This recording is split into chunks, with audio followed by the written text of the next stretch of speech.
Human trafficking violates human rights. In the United States alone, 300,000 children are at risk of being held against their will. Sadly, most of these children are about 14 years old. The city of Phoenix created a task force to combat this horrendous issue. In this show, we'll teach you how predators prey on their victims and how you or a loved one can stay safe.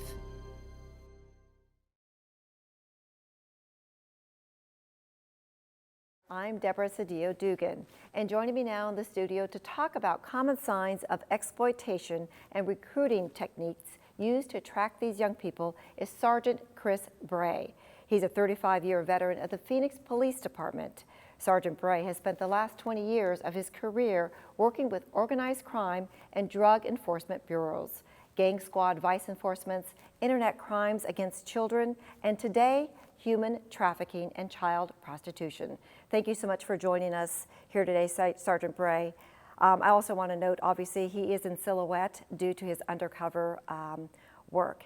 I know some may think it's this, some may think it's something else. Define it in your own words. Okay, commercial sex trafficking is the term we prefer. And essentially what it is obtaining a sexual services from another for a fee or something of value. So you could look at it as a place to stay, money, food, drugs. There's lots of different things that can go ahead and apply to that.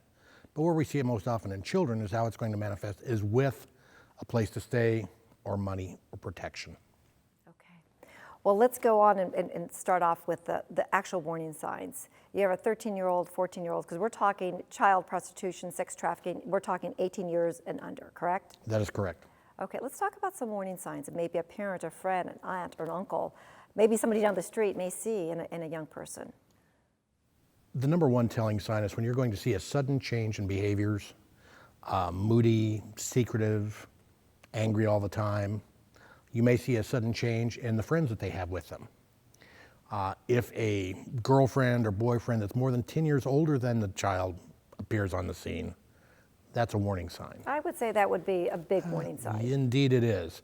You might also see the child suddenly show up with money or cell phone or gifts that can't be explained. That's part of the wooing process, part of the seduction process that a pimp may engage in to win the child over. You may also see hotel cards. You may even see an ad placed on an internet website depicting your child. So some of them are very, very subtle, some of them not so subtle. So you talked about social media and the website too. So how do parents even monitor that or get into and say, hey, I want to check out what you're posting or what you're on Facebook, or how can they do that? Well, there's several ways. The number one way is to just insist on being a friend.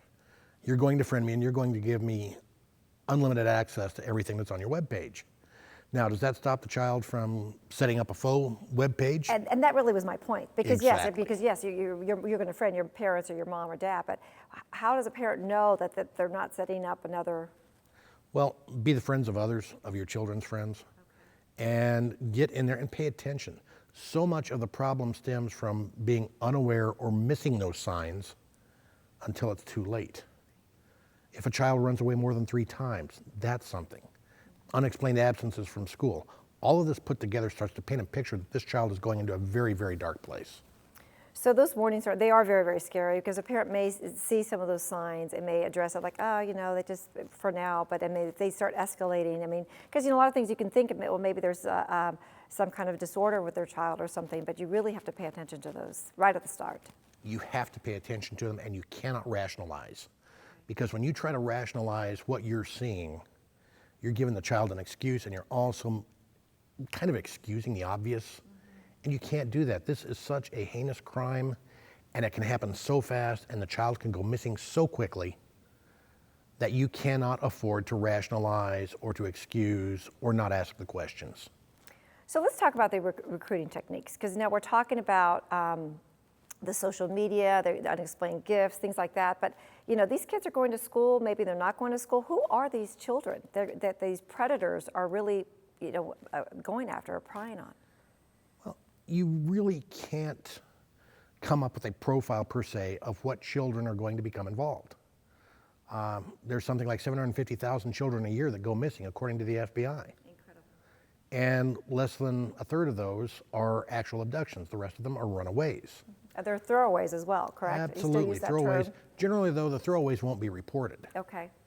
But if you're looking at where does this child being recruited, if they are in a runaway kind of condition, within the first 48 hours, they're going to be approached by a sexual predator.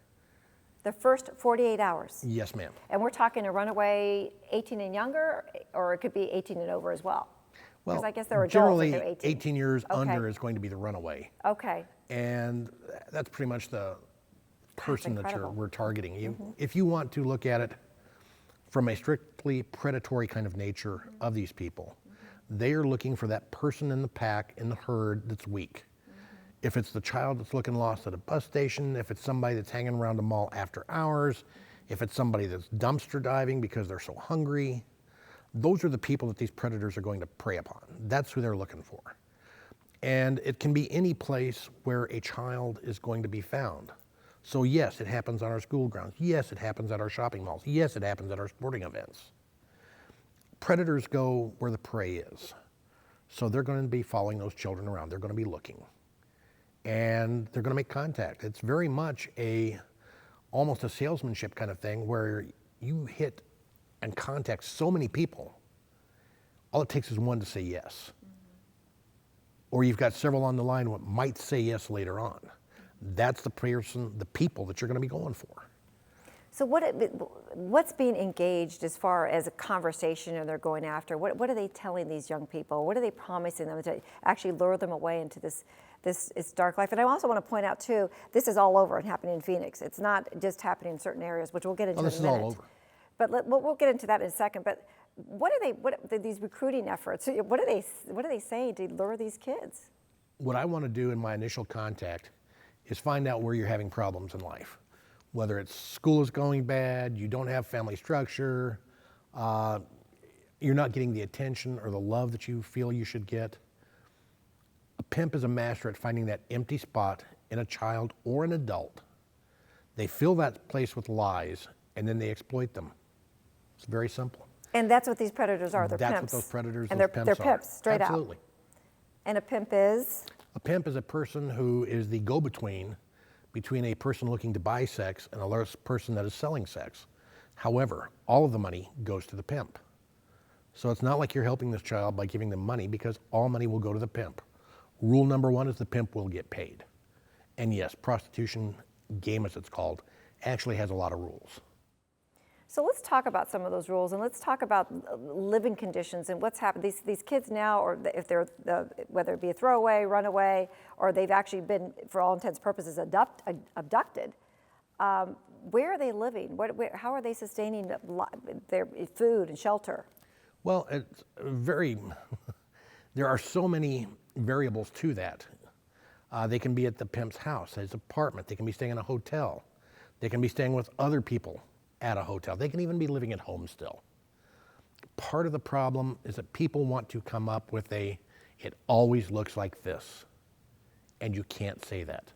You take the warning signs, you take the contacts that children have, and let's face it, if a child's home life is really pretty poor, and all of a sudden they are living in a hotel, they're going out for every meal, they're getting clothes, they're getting hair done, manicure, pedicure, getting lavish attention placed on them. It's very easy to see where that person could come up with well, he's not such a bad guy. And once that idea of you owe me is kind of ingrained in the child, well, that's when they start calling that note due. And that's when I'm going to suggest to you. Or it may be as simple as like, to come on where you're pretty. You know you are model pretty. Now, I happen to be a photographer, and it spins off from there. No, we've heard those. I think those are the classic ones. We've heard those around. Absolutely. What should the community be doing? What responses should they be? They need to look out, or just don't have blinders on as you're walking past and may see something that's amiss. If you see something, say something. I know that that's getting overused right now. It's simple. It works. It's simple. I get works. it. Right. And don't make the rationale for them.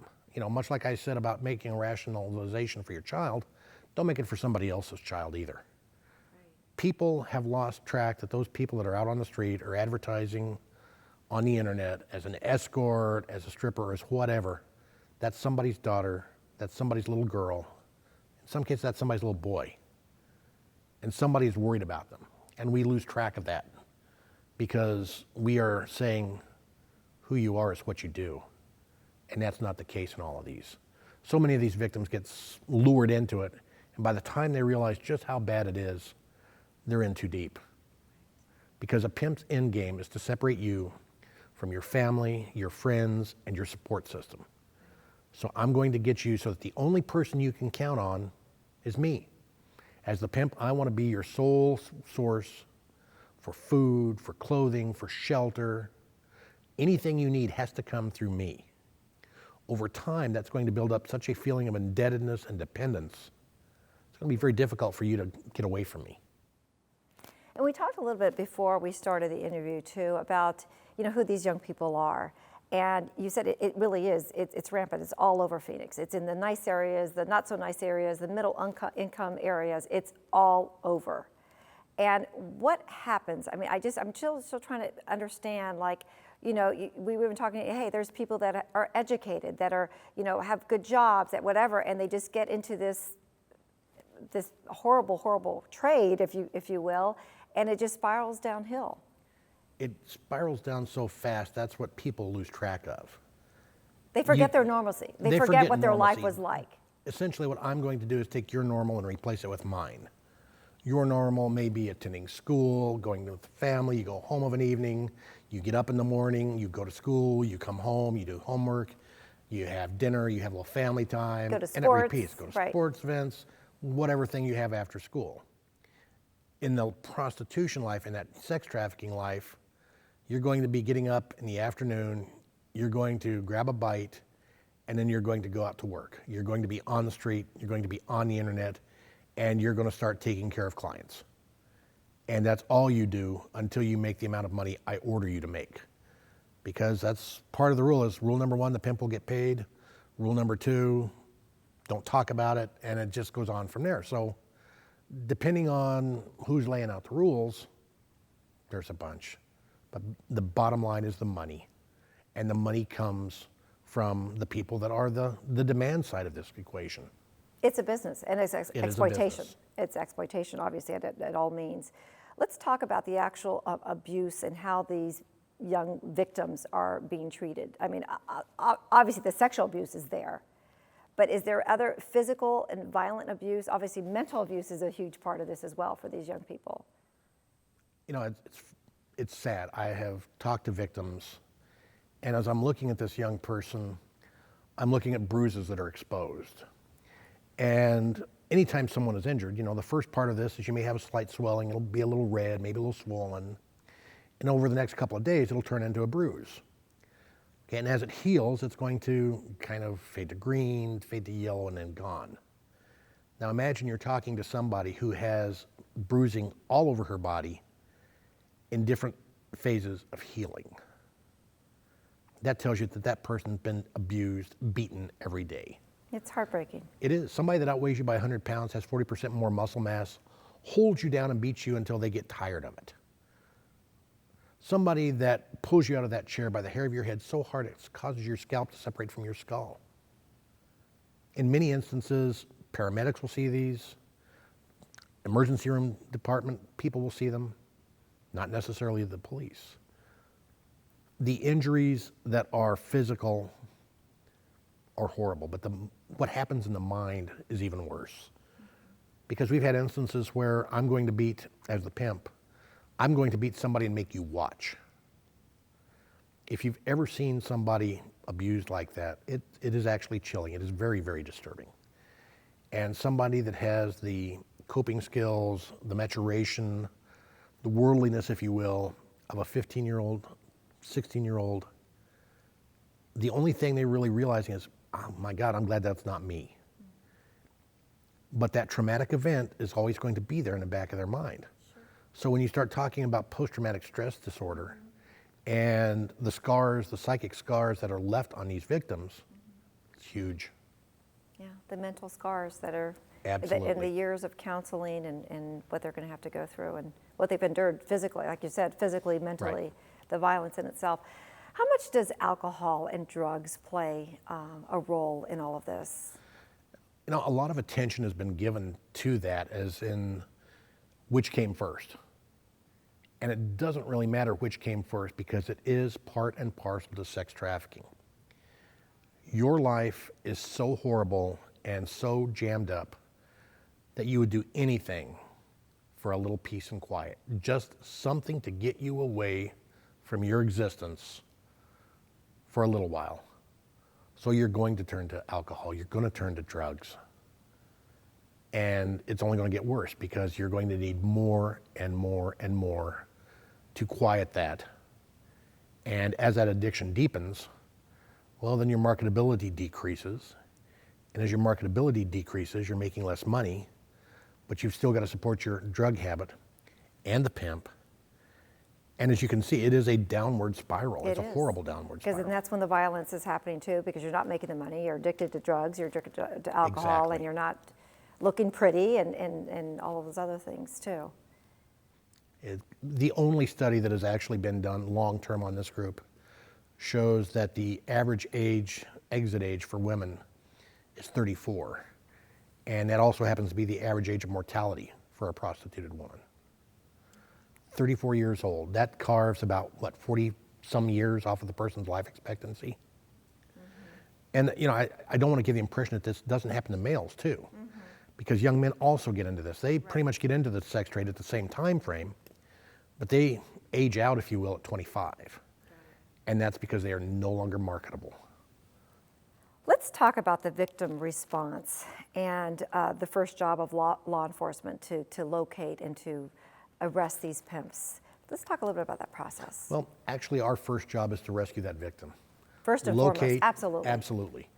Phoenix Police, all of the Valley, the FBI, we have adopted a very much a victim-centered approach.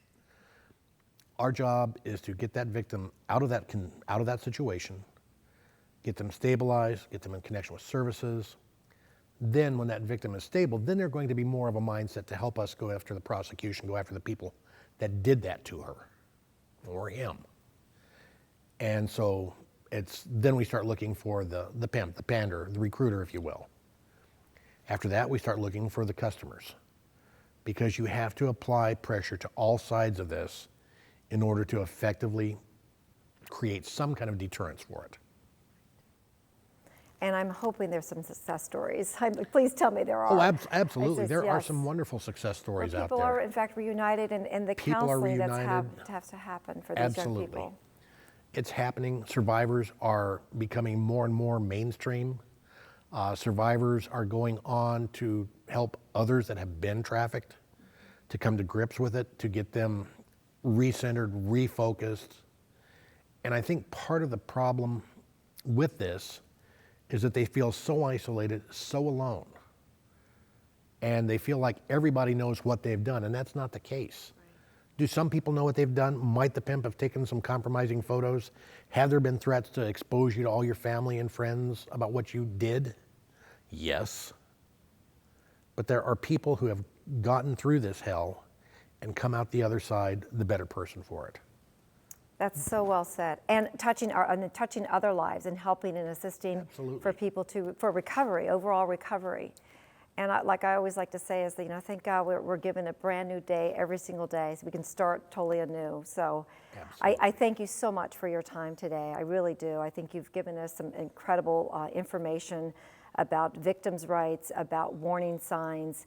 And I'd like to just recap about our warning signs right now. If we can put up a graphic, especially for parents, some warning signs, just to summarize.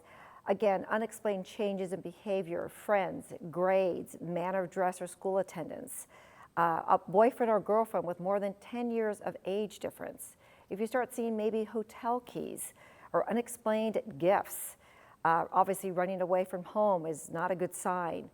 Unexplained injuries, tattoos or piercings, suspicious social media activities, also possible living near an area known for prostitution as well, are some of the warning signs. Now, these warning signs are primarily for parents or people that you may know. But what about people you don't know and you're out in the community? Or maybe it's an adult, Chris. What do you do then? Well, when you're out in the community, you're going to pretty much know the ebb and flow of what your neighborhood, what your community looks like. So one of the examples that I use frequently is that if you see somebody sitting on a bus bench for an extended period of time, the bus keeps coming and they're still sitting there. But as you kind of watch them, you may see them go up and talk to somebody in a car. They may lean into the car. Usually it's going to be a lone male driver. You may see somebody walking the same stretch of road time for time for time for time. And that's going to be one of the things. Or if you're at a hotel or a nightclub, you may see somebody, usually a single woman, maybe two women, that are going up and approaching single men. And they go from one to another to another to another. Generally, it's something that is out of phase with the comings and goings in your community. So people in a park that may not have a reason for being there as long as they are. Or they're kind of camping in the park, if you will. That homeless thing is going to involve sex trafficking. And once again, I want to stress that this is not just a child-involved crime. This also involves adults. It's anybody that is in there, a vulnerable position, a vulnerable situation that's going to make them prone to a predatory attack. So again, that goes back to that if you see something, say something. So if you're out in the community, you gave us some really good examples, you're at a mall, and if something just doesn't feel right, what it may be an adult, maybe, like I said, maybe a younger person. What should you do? If it is a crime in progress, by all means, call 911. Do not risk your own safety. Most times the victim will not have any contact with you because they're being watched. They are forbidden from having any contact with anybody that's not going to be a customer. So you only put yourself at risk. And this could be an adult, as you said. An adult or a child. If it's in progress, call 911. If it is something that has happened a while ago, this may be something that you thought about, this may be something that a coworker told you. If you have information like that, by all means, call the Polaris Project. Okay, this is a big community. We're the 6th largest city in the country. Lots of sporting events, lots of activities happening. So it's not just the park or the mall or in their community. Again, you said it could happen anywhere, correct? It can happen anywhere you're going to have an assembly of people with a lot of disposable income. And this is all about the money. All about the money. And these are adults who attend these kind of events. These are adults who attend, absolutely. But don't rule out a juvenile purchasing from another juvenile. If you go into this with a preconceived notion of what a John or a customer is going to be, or what a victimized child or victimized adult is going to look like, you're going to miss things. Pick out what is unusual about that behavior, how it doesn't fit, and go in with your eyes open. These are what it can look like. It can be a combination of these. It might be just one. It might be that guy at the mall that's going up to a group of 3 young women or young girls at a time, and he's talking to groups of 3 here and there and around, and he's doing that for hours.